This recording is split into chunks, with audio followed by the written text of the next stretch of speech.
Então estamos aqui hoje para uma prova de vinhos do Alentejo, Planície e Montanha. Só este nome já é capaz de dizer algo diferente que está a acontecer no Alentejo.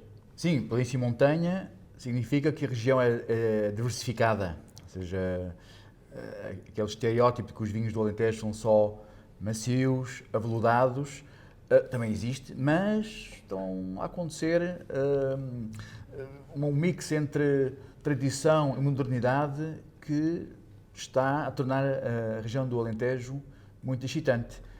E assim, acima de tudo, estamos a ver novos produtores, novas tendências e também uma mudança muitas vezes de vinhas mais próximas do mar, para ter esse caráter atlântico, se calhar muitas vezes tiveram alguma dificuldade em ter, vinhos de montanha para ir buscar a tal frescura. Por isso estamos a falar mesmo de um Alentejo diferente. E se calhar começávamos já com um dos vinhos que temos aqui para provar.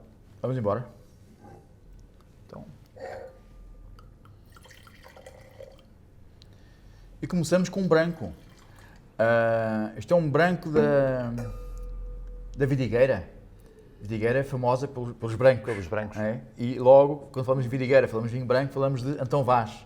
Antão Vaz. E neste caso temos um pouco também de perrum, que é daquelas castas, podemos dizer, castas perdidas no Alentejo que estão a ser recuperadas. Por isso é que, em certo momento, foram perdidas por uma razão, provavelmente, de dar mais ênfase a Antão Vaz, mas chegou-se à conclusão que, se calhar, a Antão Vaz precisa de alguma ajuda também. Exatamente. E é curioso porque este é Antão Vaz de Vinhas Velhas, e o Perrum também, e é curioso que este produtor dos quase 23 hectares de vinha velha que existe catalogado na Vidigueira já detém 13, o que quando provamos o Antão Vaz, digamos, da Vidigueira com vinhas velhas, estamos logo à procura de uma complexidade e uma riqueza. E esta mineralidade, esta frescura, muitas vezes, e porque é que a Vidigueira também, de certa maneira, é conhecida pelos brancos? Porque tem ali um terroir único, que faz com que haja algumas elevações, fora do que é o que está à sua volta, digamos assim, e também existe uma corrente de ar marítima, pode parecer estranho, estamos a não sei quantos quilómetros de distância do mar, mas durante a noite há uma corrente de ar que refresca aquela zona, fazendo com que possa transmitir também a tal frescura que encontramos sempre nos vinhos brancos da Vidigueira. É que falamos sempre em brancos da Vidigueira e tudo à sua volta falamos em muitos tintos. Sim, e já agora,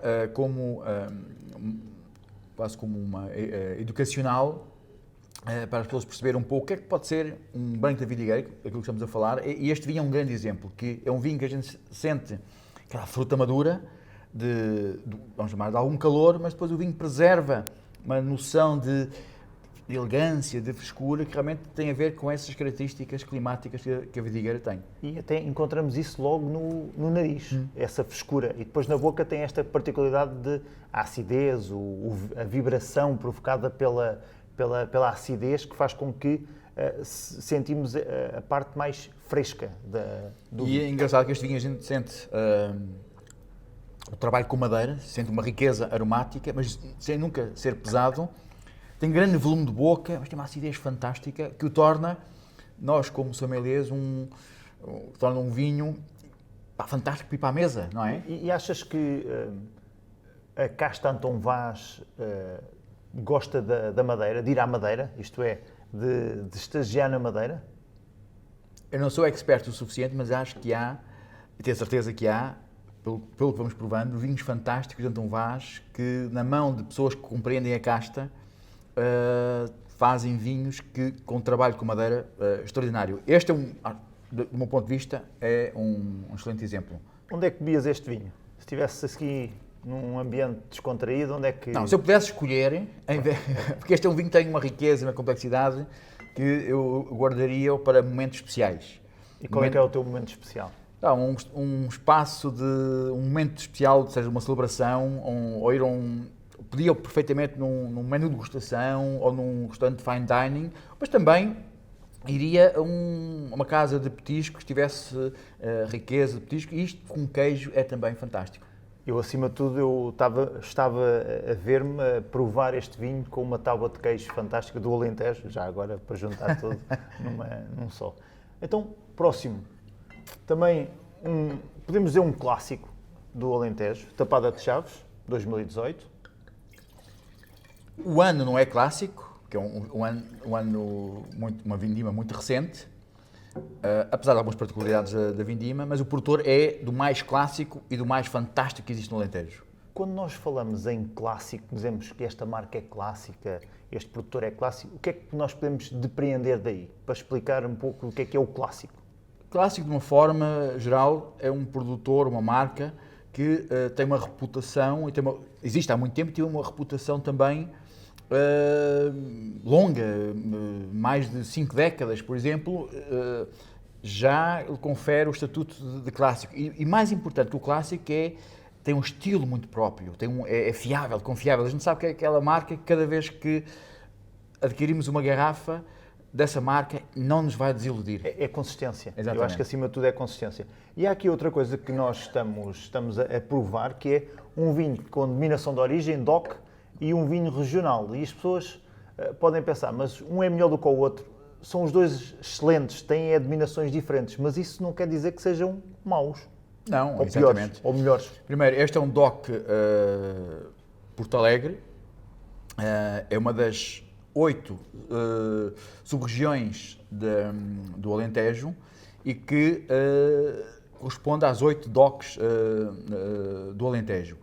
E o DOC significa que os vinhos têm que provir dentro daquela região e que têm que manter alguma noção que se chama tipicidade. E o caráter da região, castas da região, as tais castas recomendadas, existe também o número de plantas por hectare, o número de toneladas por hectare, tudo isso faz com que a região mantenha, de certa maneira, uma identidade, tendo em conta quantidade versus qualidade. Mas, acima de tudo, aqui a qualidade, e tem que ser quase o vinho bandeira. É uma qualidade com uma noção de identidade, de origem. Aqui estamos a falar de Porto Alegre, há pouco viemos do Baixo Alentejo e agora vamos para o Alto Alentejo, para a tal montanha que torna os vinhos desta sub-região muito particulares. Só voltando à questão do regional, o regional também permite alguma experimentação, sempre com a perspectiva de qualidade, mas permite também alguma experimentação, alguns ensaios, ou alguma combinação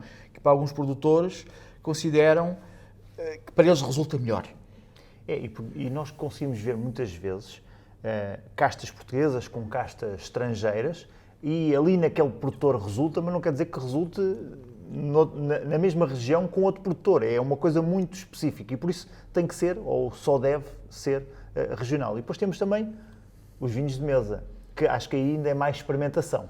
Acho que aí é mais experimentação. No geral, poucos têm o chamado vinho de mesa pensado numa perspectiva de qualidade. Mas aqui acho que temos que celebrar um pouco mais esta noção da identidade e o perfil, até comparar este vinho que vem de montanha, comparativamente a um vinho que vem de uma área mais plana, mais a sul, e com uma conjugação de castas completamente diferente, onde aqui umas castas, o Arinto, o Fernão Pires, o Açario, aqui já marcam um pouco mais, e um vinho tem menos aquela concentração que sentimos, aquele nariz largo, amplo, que sentimos na base Antão Vaz da Vidigueira. Aqui no Tapado das Chaves nós sentimos o quê? Sentimos a frescura, a altitude já, um bocadinho mais, menos expansivo a nível aromático, um bocadinho mais tímido, digamos assim, mas isso é mesmo de propósito, é a região, é aquela zona ali que é assim, enquanto que na Vidigueira é um bocadinho mais expansivo, mais aberto, mais descontraído. Mais peito feito, assim todo também tem ao fim e ao cabo também se calhar tem um bocadinho mais de calor, não é? Certo. São um bocadinho mais alegres, podemos chamar assim. E este aqui nota-se mesmo o que é. É uma coisa muito direta, muito intensa e que evolui muito bem. Isso é um ponto muito importante que é os vinhos, tradicionalmente, os vinhos de Alentejo, ao contrário, que a maior parte das pessoas pensa, os vinhos de Alentejo evoluem muito bem no tempo. Tapado dos Chaves é uma das referências do Alentejo, onde os seus vinhos, sejam eles brancos ou tintos, têm um historial, uma reputação de envelhecerem de forma positiva, à vontade, sem qualquer receio. Este, em termos de usufruto, é um vinho com requinte, com uma maior contenção, com delicadeza. Claramente colocaria também com ingredientes mais sofisticados. Eu estou a ver este vinho com um lavagante ou com aqueles frutos do mar com maior identidade, mas sempre sobre quase um mergulho do mar que associamos a outras regiões, mas este vinho também tem um pouquinho essa noção. Eu associava, por exemplo, às vezes temos dificuldade, qual é que é o vinho que eu vou oferecer ao amigo A, B ou C, para aquele que está a começar a gostar de vinhos brancos com um pouco mais de estrutura, intensidade, não os brancos mais fáceis, mas um branco com um pouco mais de estrutura. Este era o vinho que eu se calhar oferecia a esse amigo para ele conhecer o que é um vinho com identidade e com estrutura, não muito expansivo, mas se calhar mais na boca, mais no sabor, com muita estrutura. E é um vinho ideal para se beber ao final do dia, se calhar.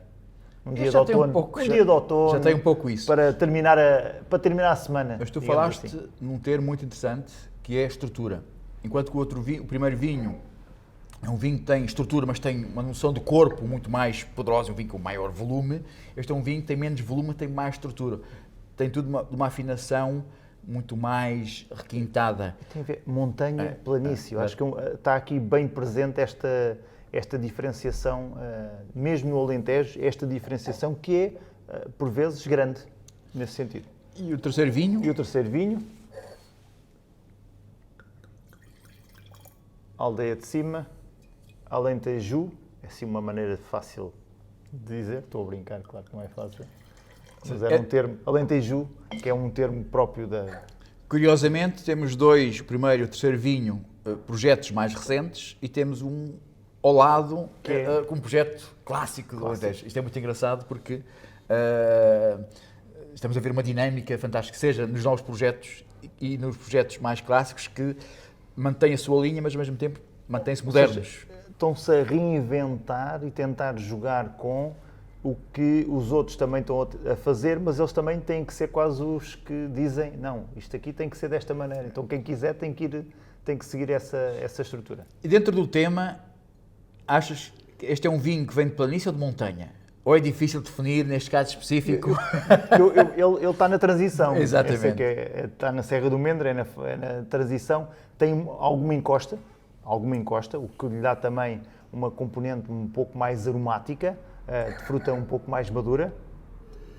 Mas ao fim e ao cabo também tem a tal frescura de montanha, a tal acidez, a tal, podemos até chamar, mineralidade, aquilo que lhe cria frescura associada à montanha.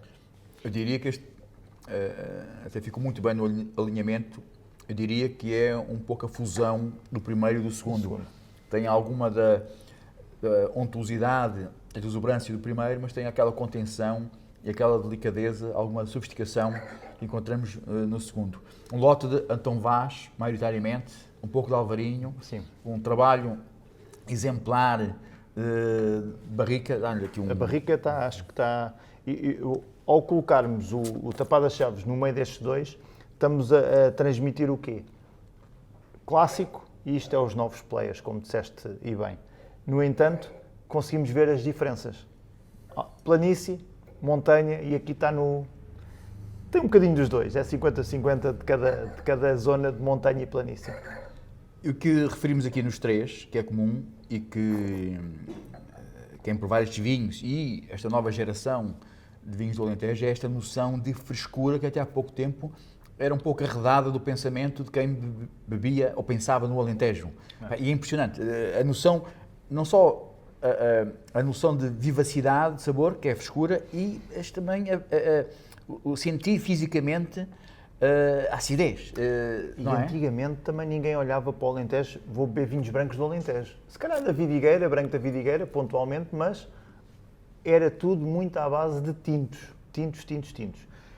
Oh, Manel, e acho que é importante aqui referir uma situação, que é, qual é que era o copo associado a este estilo de vinhos? O que é que nós pedimos? Copo, temperaturas de serviço? Sim, eu aqui colocava um copo deste género, mais aberto, porque os vinhos são ricos, com complexidade. Não os serviria muito gelados, são vinhos com muita coisa para mostrar. Quanto mais baixarmos a temperatura, mais eles ficam mudos e escondidos. E é daqueles vinhos que quem tiver espaço, paciência e gostar, são vinhos que vão recompensar largamente se os guardarem há algum tempo. Então passamos agora aos tintos, não é? É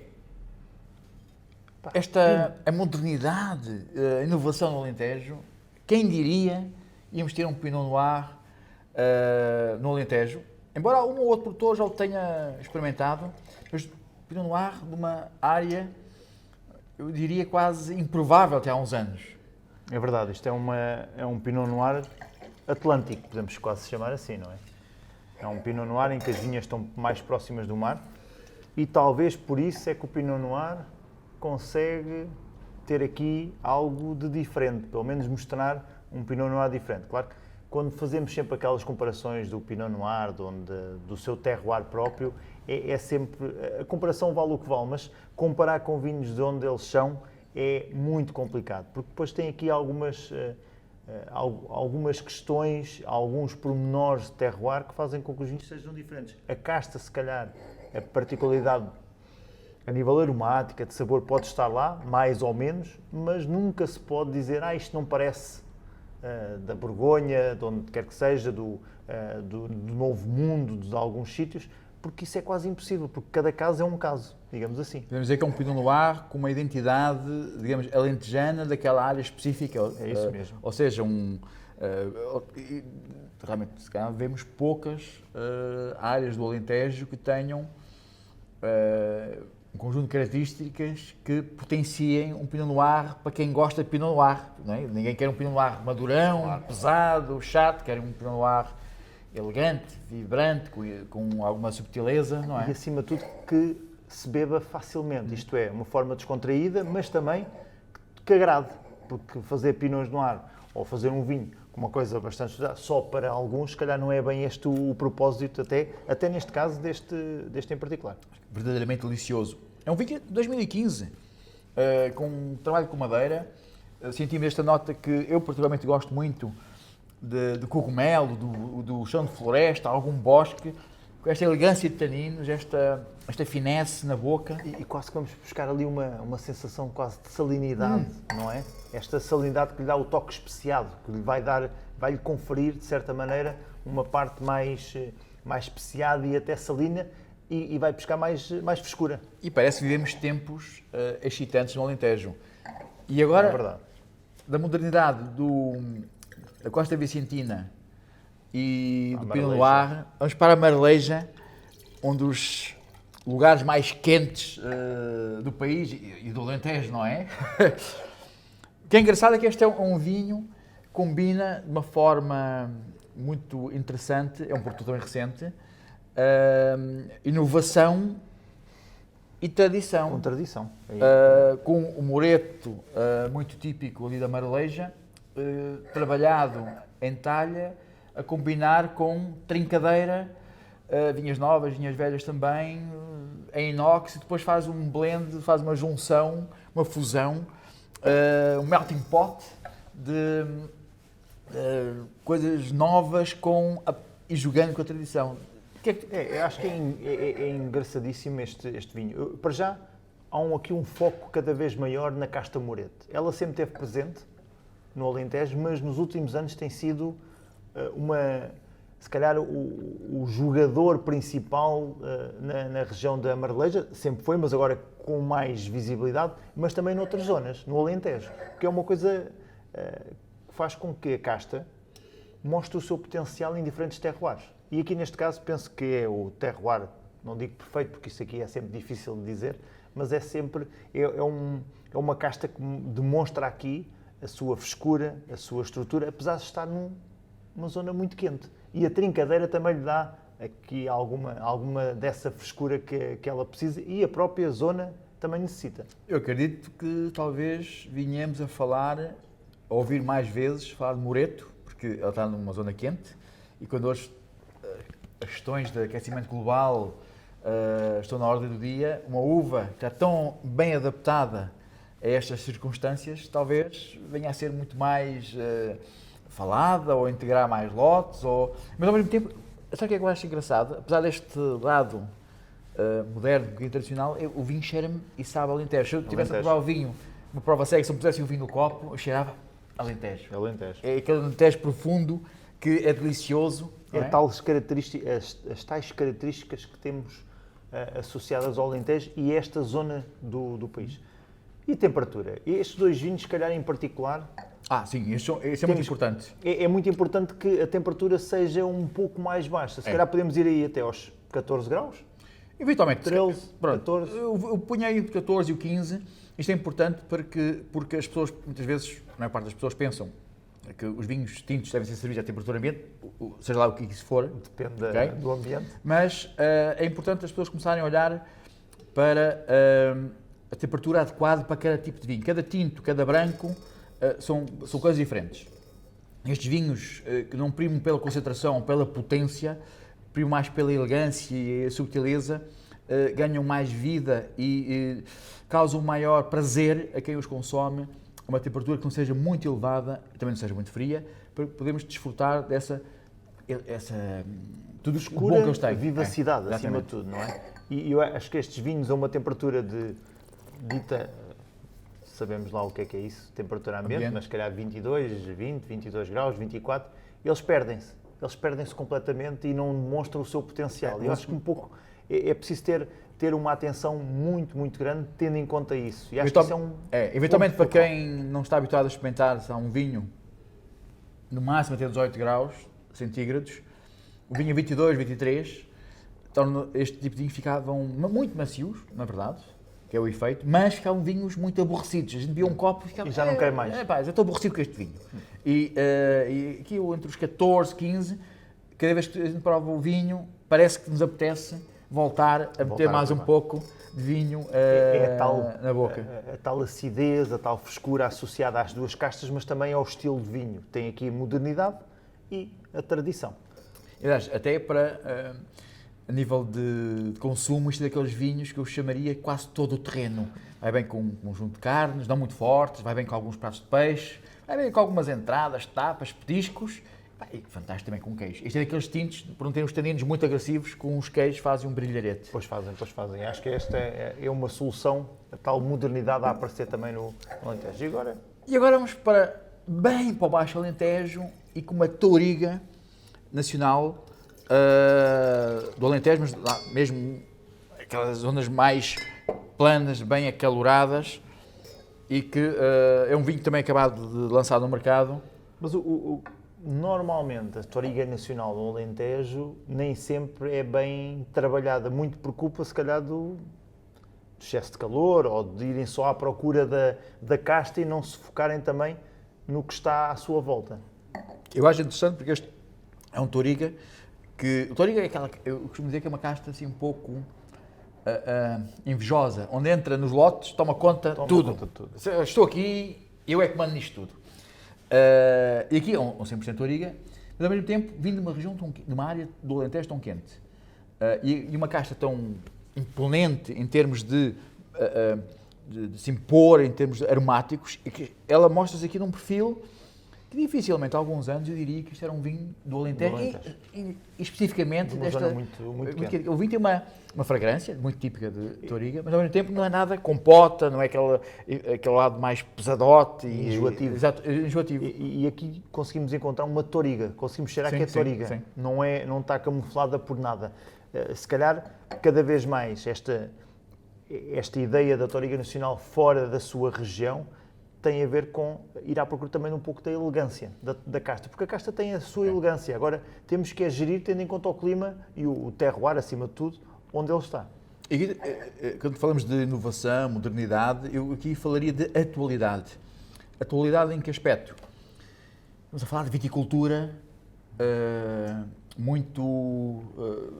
não quer dizer precisão, porque hoje não é um termo muito bem, mas... É uma intervenção máxima na vinha e o menos possível nada, é um bocadinho por aí. Basta Esta Touriga veio de uma parcela que parece, à primeira vista, assim, muito...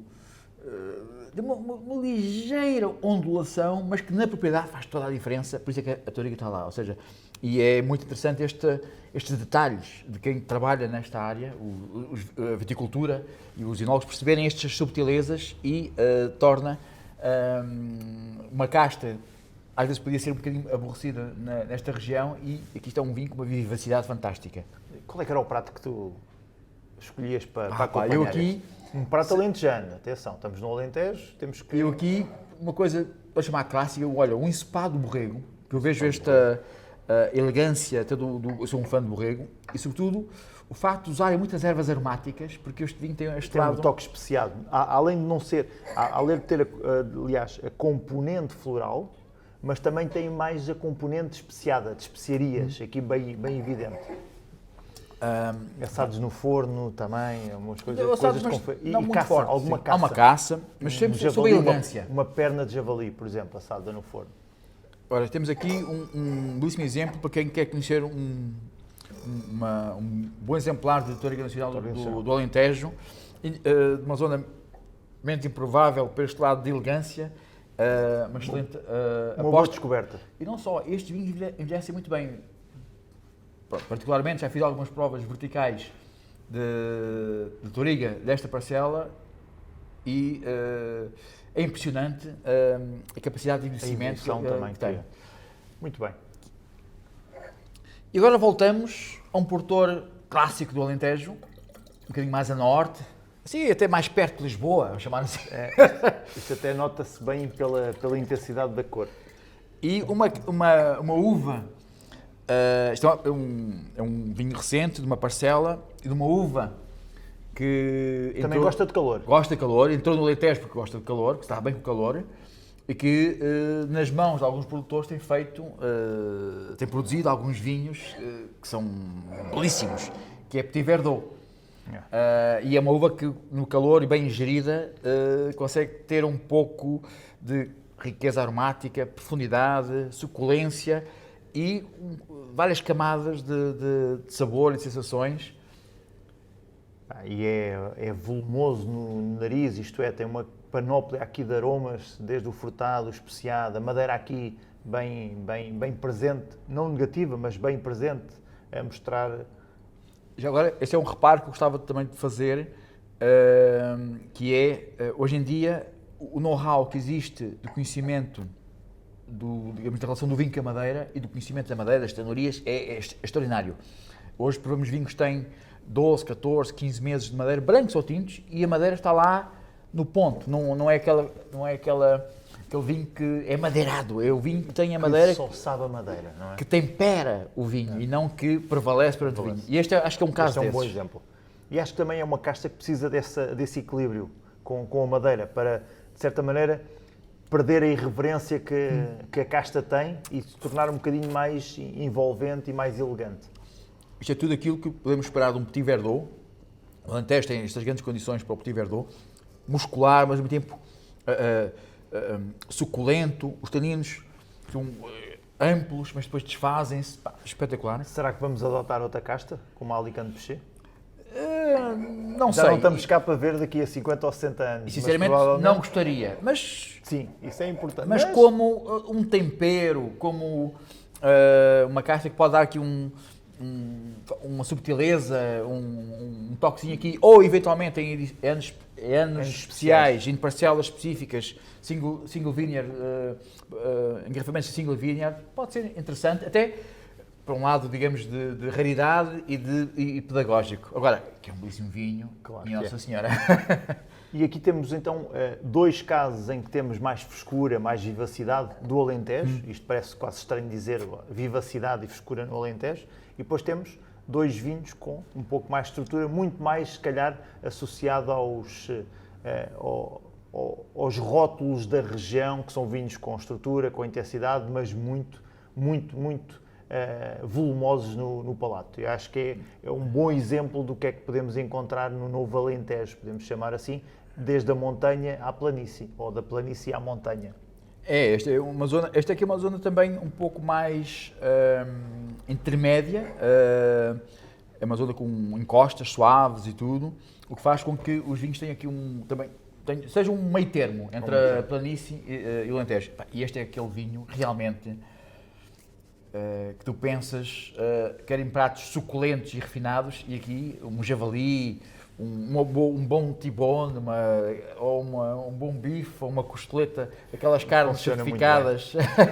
E acima de tudo, são estes últimos dois vinhos que provámos, são vinhos que se calhar precisam de uma oxigenação. Se calhar passar para um decanter, porque o decanter não serve só para decantar vinhos velhos. Aliás, vinhos velhos até, isso é para outra história, mas acho que são vinhos que precisam de uma oxigenação, passar para um decanter para eles ficarem mais prontos e a pessoa entendê-los da melhor maneira.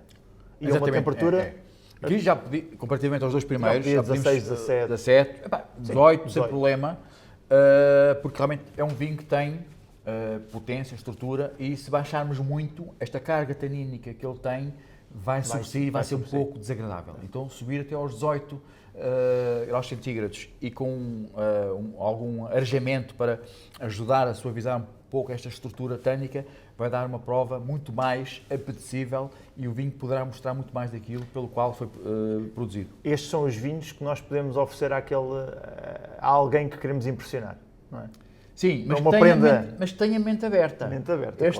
Estes vinhos não são o Alentejo clássico, em que as pessoas estão à espera daquela macieza, assim, mas ao mesmo tempo aquelas pessoas que têm espírito, que gostam de experimentar e que têm curiosidade, o verdadeiro enófilo, para tirar partido destes vinhos.